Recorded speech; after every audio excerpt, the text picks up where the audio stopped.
이사야 30장 1절에서 17절까지 말씀 제가 봉독하겠습니다. 여호와께서 이르시되 패역한 자식들은 화 있을진저 그들이 계교를 베푸나 나로 말미암지 아니하며 맹약을 맺으나 나의 영으로 말미암지 아니하고 죄의 죄를 더하도다.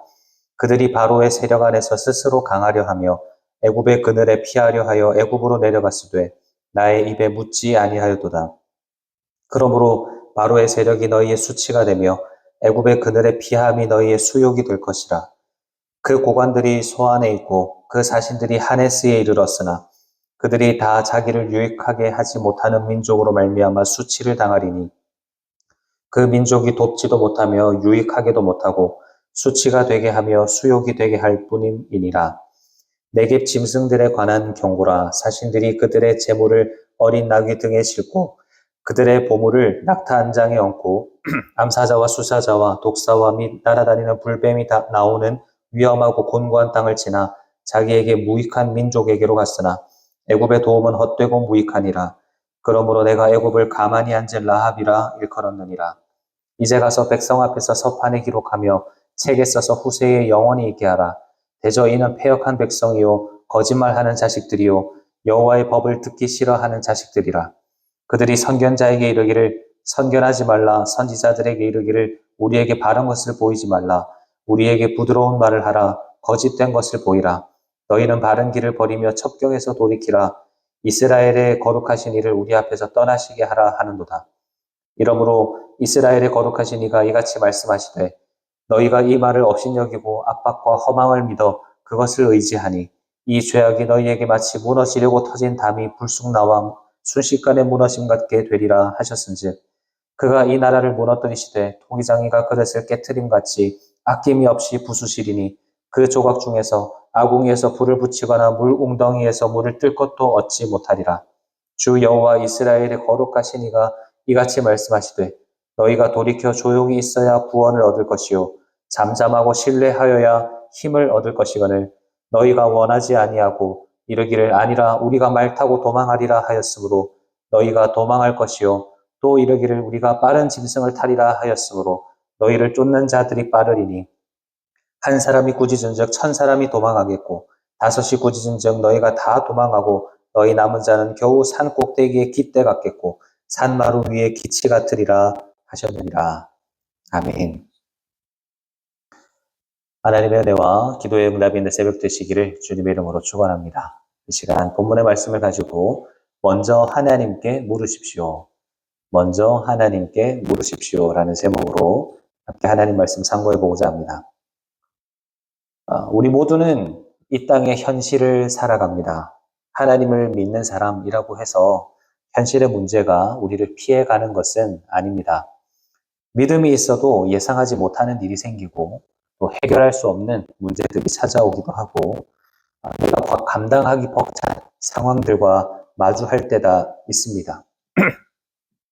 오늘 본문의 유다 백성들도 마찬가지였습니다. 유다 백성들은 아수르라고 하고 있는 그 현실적인 문제 앞에 직면해 있었죠. 아수르는 실제로 유다를 위협하고 있었고 이에 유다 백성들은 가만히 지켜보기만 할 수는 없었습니다. 그래서 유다 백성들은 생각했습니다. 이 문제를 어떻게 해결할 것인가. 그리고 그들이 찾아낸 방법은 바로 애굽과의 동맹이었습니다. 아수르가 강하다면 또 다른 강한 나라, 애굽의 도움을 받으면 될 것이다 라고 생각을 했던 겁니다. 가만히 생각해 보면 이것은 그렇게 이상한 일이 아니죠. 오히려 현실적이고 합리적이고 상당히 지혜로운 선택처럼 보입니다. 그런데 하나님은 그들의 선택을 아주 강하게 책망하십니다. 왜 그럴까요? 그들이 계획을 세웠기 때문일까요? 본문 2절 하반절을 보니까 애굽으로 내려갔으되 나의 입에 묻지 아니하였도다. 성도 여러분, 바로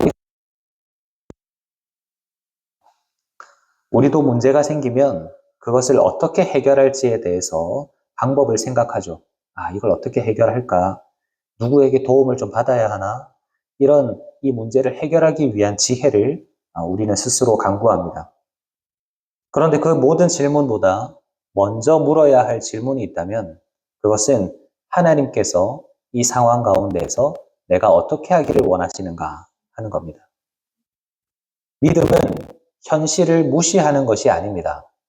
현실을 보면서도 내 생각으로 먼저 결론을 내리지 않고 하나님께 묻는 것. 바로 거기에서 믿음이 시작되는 거죠. 이런 차원에서 오늘 본문의 말씀을 통해서 그런 현실의 문제 앞에 있는 하나님의 백성은 어떻게 생각하고 어떻게 결정하고 어떻게 움직여야 하는가, 이 부분에 대해서 한번 살펴보도록 하겠습니다.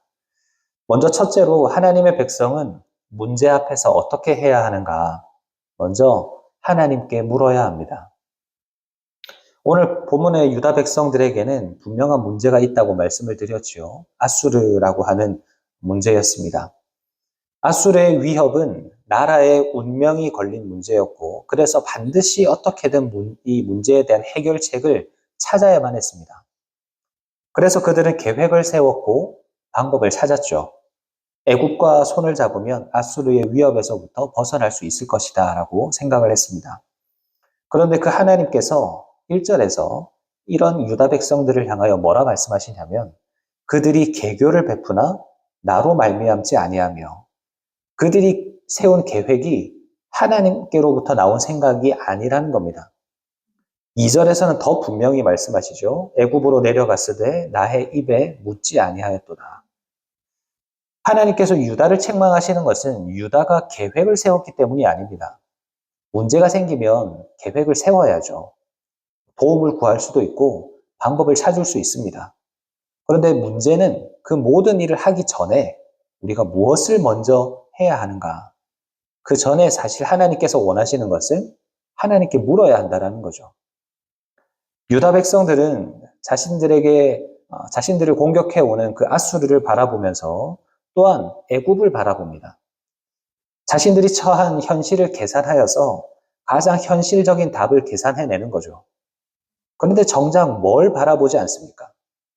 하나님, 이제 우리는 어떻게 해야 합니까? 라고 하나님께 물으면서 하나님을 바라보질 않는 거죠. 이것이 하나님께서 문제 삼으시는 부분입니다. 그리고 6절 말씀을 보면 유다는 자신들이 세운 그 계획을 이루기 위해서 상당한 수고까지 감당해냅니다. 6절을 보면 재물과 보물을 나귀와 낙타에 싣고 또 위험한 길을 지나서 애굽으로 향합니다. 쉽게 말하면 자신들이 내린 그 결론을 이루기 위해서 위험을 감수해 가면서까지 많은 것을 쏟아붓기 시작한다는 거죠. 그런데 7절에서 하나님은 단호하게 말씀하십니다. 그 애굽의 도움은 헛되고 무익하니라. 얼마나 많은 수고를 하였느냐가 중요한 게 아닙니다. 그 수고의 방향이 잘못되었다라는 거죠. 우리도 마찬가지입니다. 문제가 생기면 우리는 지금까지 살아온 경험들을 바탕으로 이걸 어떻게 해결할지를 생각해냅니다. 어떻게 해결할까? 누구에게 연락할까? 어떤 방법을 쓰면 이것이 잘 해결이 될까? 그리고 어느 정도 결론을 내린 이후에 하나님께 기도합니다. 그 기도는 하나님의 뜻을 묻는 기도가 아니라 내가 내린 결론을 이루어 달라는 기도죠. 하지만 믿음이라는 것은 내가 결정한 것을 하나님께 승인받는 게 아닙니다. 결정하기 전에 하나님께 묻는 겁니다. 현실적인 판단을 내리지 말라는 말씀도 아니고요. 합리적인 판단을 내리지 말라는 말씀도 아닙니다. 우리는 하나님께서 주신 지혜대로 잘 판단할 수 있어야 합니다. 다만 하나님의 백성이라면 그 전에 무엇을 해야 하는가? 하나님께서 무엇을 원하시는지를 물어야 한다는 거예요. 바로 그 질문에서부터 믿음이 시작되기 때문입니다. 여기서 둘째로 하나님의 백성은 문제 앞에서 어떻게 해야 하는가? 내 생각에 하나님의 말씀을 맞추지 말아야 합니다. 내 생각에 하나님의 말씀을 맞추면 안 돼요. 오늘 본문을 보면 유다 백성들의 문제가 하나님께 묻지 않았다라는 것만으로 끝나지 않습니다. 자기들이 원하는 답을 이미 다 정해놓으니까 이제는 하나님의 말씀까지 자신들의 생각에 막 맞추려고 하는 모습이 보이는데요. 본문 9절을 보시면 대저 이는 패역한 백성이요 거짓말하는 자식들이요 여호와의 법을 듣기 싫어하는 자식들이라 라고 말씀합니다. 여기서 중요한 것은 이 유다 백성들 가운데 하나님의 말씀이 없었다라는 게 아니에요. 하나님은 이사야 선지자를 통해서 끊임없이 말씀하셨습니다. 무엇이 잘못되었는지를 알려주셨고 어디로 가야 하는지도 말씀해 주셨어요. 그런데 백성들이 그 말씀 듣기를 싫어했습니다. 왜 그랬을까요? 하나님의 말씀이 자신들이 원하는 방향과 달랐기 때문입니다. 그래서 10절을 보시면 유다 백성들이 이렇게 이야기합니다. 그들이 선견자에게 이르기를 선견하지 말라. 선지자들에게 이르기를 우리에게 바른 것을 보이지 말라. 우리에게 부드러운 말을 하라. 거짓된 것을 보이라. 쉽게 말하면 이런 겁니다. 우리가 잘못되었다는 말, 우리 보고 회개하라는 말 이제 그만하고 우리가 가려는 길도 막지 말고 이제는 그냥 우리가 잘하고 있다라는 말, 하나님이 우리에게 복 주신다라는 말, 우리가 듣기 좋은 말을 좀 해달라. 이렇게 얘기하는 겁니다. 사랑하는 여러분, 이것이 참 무서운 모습입니다. 처음에는 하나님의 말씀을 듣지 않고 내 생각대로 결정합니다. 그런데 시간이 지나면 여기에서 한 걸음 더 나아가요. 내 생각을 하나님 앞에서 바꾸려는 것이 아니라 하나님의 말씀을 내 생각에 맞추려고 합니다. 기도를 하면서도 우리는 그럴 수 있습니다. 하나님 어떻게 해야 합니까? 라고 묻는 것처럼 보이지만 이미 마음속에는 답을 정해놓고 있을 수 있다는 거죠. 그래서 내가 원하는 답을 들으면 하나님께서 응답하셨다라고 이야기하지만 내가 원하는 답을 듣지 못하면 하나님 이건 아닌 것 같다. 아직 하나님께서 나에게 말씀하지 않은 것 같다. 라고 말하면서 애써 부인하는 거죠. 하지만 믿음은 내가 원하는 말씀을 골라 듣는 것이 아닙니다. 하나님의 말씀이 내 생각과 다르다고 할지라도 내 생각을 바꿀 수 있는 것이 믿음입니다. 그래서 12절은 이렇게 말씀합니다. 너희가 이 말을 업신여기고 압박과 허망을 믿어 그것을 의지하니. 여기서 이 12절 말씀의 순서를 잘 보셔야 돼요. 가장 먼저 뭐부터 했습니까? 하나님의 말씀을 업신여기게 됩니다. 하나님의 말씀을 업신여기니까 자연스럽게 그 뒤에 어떤 일이 나타납니까? 다른 것들을 믿고 의지하는 모습이 나타나는 거예요. 하나님의 말씀을 붙들지를 않으니까 애굽의 힘을 붙들게 되는 것이고 하나님의 약속을 붙들지를 않으니까 눈에 보이는 방법을 붙들게 되는 겁니다. 사랑하는 성도님 여러분, 우리가 아까 하나님께 묻는 자가 되어야 된다라고 말씀을 드렸는데 마찬가지로 우리가 하나님께 묻는 자가 되었다면 동시에 그 우리의 물음에 대답하시는 하나님의 음성을 듣는 자가 되어야 돼요. 내가 원하는 말씀만을 듣는 것이 아니라 나를 불편하게 하는 말씀도 듣는 자가 되어야 합니다. 내 생각을 지지해 주는 말씀만을 찾는 것이 아니라 때로는 내 생각을 고쳐주는 말씀도 들을 수 있어야 합니다. 그렇게 하나님과 내 생각이 다를 때 하나님의 말씀에 우리의 생각을 바꾸어가는 우리가 되어지기를 간절히 바랍니다. 마지막으로 하나님의 백성은 문제 앞에서 어떻게 해야 하는가? 내 방법을 멈추고 하나님을 신뢰해야 합니다. 내 방법을 멈추고 하나님을 신뢰해야 돼요. 앞에서 유다 백성들은 하나님께 묻지 않고 자신들의 계획을 세워서 따라갔고 또 하나님의 말씀이 그 계획과 맞지 않자 말씀을 듣는 것도 싫어했습니다. 그렇다면 하나님께서 그런 백성들에게 무엇을 요구하셨을까요?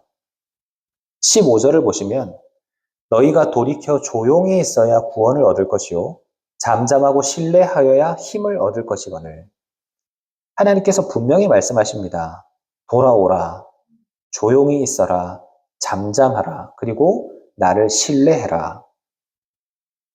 그런데 여기서 조용히 있어라, 잠잠히 있어라 라는 말씀을 아무것도 하지 말라라는 말씀으로 오해하면 안 됩니다. 이 잠잠하라, 조용히 있어라 라는 말씀은 두려움과 불안 때문에 내 힘으로 문제를 해결하려고 하는 그 분주한 움직임을 멈추라는 의미예요. 이 말씀을 묵상하다 보면 홍해 앞에 이스라엘 백성들이 떠오릅니다. 앞에는 홍해가 가로막혀져 있고 뒤에는 애굽의 군대가 쫓아오고 있습니다. 도망갈 곳이 없는 진퇴양난의 순간이죠. 그때 백성들은 두려움에 빠집니다. 어떻게 해야 하나? 우리가 꼼짝없이 죽는 게 아닌가? 이때 모세가 뭐라고 말합니까?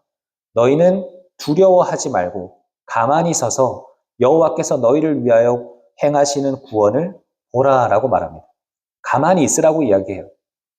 그런데 재미있는 것은 바로 그 다음에 하나님께서 모세에게 뭐라고 말씀하시냐면 이스라엘 자손에게 명령하여서 앞으로 나아가라라고 말씀합니다. 모세는 가만히 있으라고 했는데 하나님은 앞으로 나아가라라고 말씀하세요. 이것이 서로 모순되는 것처럼 보이지만 사실 그렇지 않습니다. 모세가 가만히 있으라라고 말하는 것은 아무것도 하지 말고 정말 가만히 있으라, 움직이지 말라라는 의미가 아니라 자기 스스로의 힘으로 자기를 구원하려는 시도를 하지 말라는 겁니다. 그리고 하나님께서 길을 열어주시면 그 길을 따라 앞으로 나아가는 거예요. 이사야 시대의 유다 백성들도 마찬가지였습니다. 아수르가 밀려오죠. 그들은 두려워했습니다. 그래서 빨리 애국과 손을 잡아야 된다라고 생각하고 빨리 말을 준비하고 어떻게든 살 길을 마련해야 한다라고 생각했습니다. 그런데 하나님께서 뭐라고 말씀하십니까? 잠잠하고 나를 신뢰하라. 놀라운 것은 하나님께서 그 옛날 모세 시대에 애굽으로부터 이스라엘을 구원해 내셨는데 이제 이사야 시대에는 그 애굽으로부터 구원을 얻기 위해 이스라엘이 애굽을 의지하는 거예요. 하나님께서 이미 보여주셨죠. 너희를 구원하는 것은 애굽이 아니라 바로 나 하나님이다라는 것을 보여주셨는데도 그 백성들은 다시 눈에 보이는 애굽을 의지하고 붙잡으려고 하고 있는 겁니다. 왜 그렇습니까? 이게 우리의 심리예요. 문제가 생기면 뭔가 빨리 조치를 취해야 될 것 같은 불안한 마음이 찾아오는 게 사람의 심리입니다.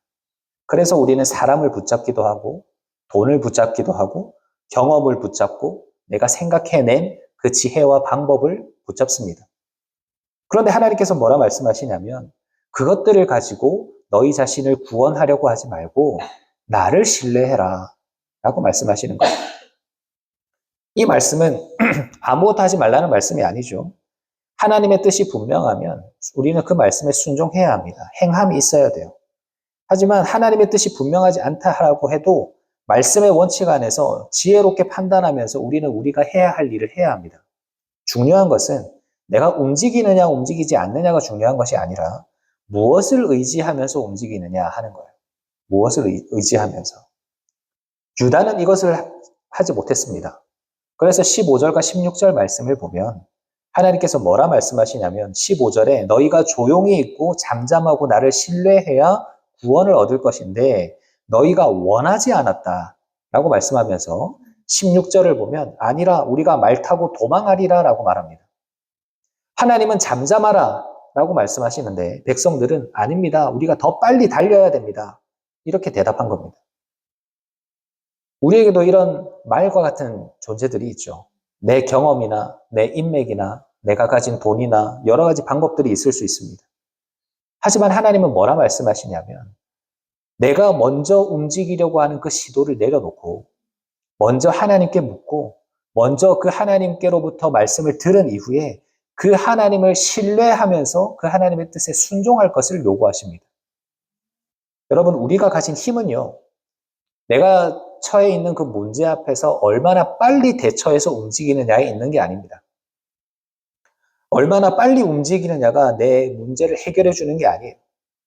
하나님께 묻고 하나님을 신뢰하면서 그 하나님께서 말씀하시는 방향으로 움직이는 것. 바로 거기에 우리의 힘과 능력이 있는 줄 믿습니다. 말씀을 마무리하겠습니다. 사랑하는 성도님 여러분, 오늘 말씀을 통해서 하나님은 오늘을 살아가는 현실 가운데 우리가 어떻게 살아야 할지를 보여주셨습니다. 우리가 살아가는 현실 가운데서 문제가 생기면 우리는 어떻게 해야 합니까? 먼저 내 생각으로 결론 내리지 말고 하나님께 묻는 우리가 되어야 합니다. 하나님의 말씀이 내 생각과 다를 때는 말씀을 내 뜻에 맞추려고 하는 것이 아니라 내 생각을 말씀 앞에 내려놓을 줄 알아야 합니다. 그리고 당장 내가 원하는 답이 보이지 않을 때에도 불안 때문에 조급하게 내 방법을 붙들며 나아가는 것이 아니라 하나님을 신뢰하면서 걸어가야 합니다. 유다가 처해 있던 문제는 현실이 너무 어려웠다라는 게 아니에요. 그 현실 앞에서 하나님보다 자기 스스로를 더 의지했다라는 것이 문제였습니다. 믿음은 현실을 외면하는 것이 아닙니다. 현실을 바라보면서도 하나님께 묻고 하나님의 말씀을 듣고 하나님을 신뢰하면서 내가 해야 할 일을 하고 내가 걸어가야 갈 길을 걸어가는 겁니다. 오늘 하루에 우리의 삶이 이러하기를 원합니다. 주님보다 앞서지 말고 주님께 물으며 내 생각보다 주님의 뜻을 따르며 늘 주님의 방법과 길을 신뢰하는 우리가 되어야 할 줄로 믿습니다. 이 고백이 오늘 우리의 고백이 되어지기를 주님의 이름으로 축원합니다. 아멘. 말씀을 생각하면서 함께 기도하겠습니다. 은혜와 자비가 풍성하신 하나님 우리 아버지, 오늘도 귀한 말씀을 통하여서 현실의 문제 앞에서 우리가 어떻게 살아가야 할지를 깨닫게 해주시니 감사를 드립니다. 주님, 우리는 어려움을 만나면 하나님께 묻기보다 내 생각으로 먼저 결론을 내리고 내가 생각한 방법을 붙들면서 분주하게 움직였음을 고백합니다.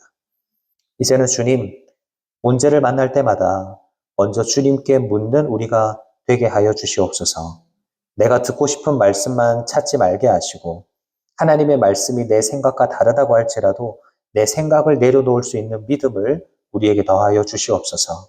그리고 응답이 보이지 않거나 길이 분명하게 보이지 않는다 할지라도 내 안에 찾아오는 불안함 때문에 주님보다 앞서지 않게 도와주시고 내 경험이나 물질이나 주변 사람을 하나님보다 더 붙들지 않도록 주님 도와주시옵소서.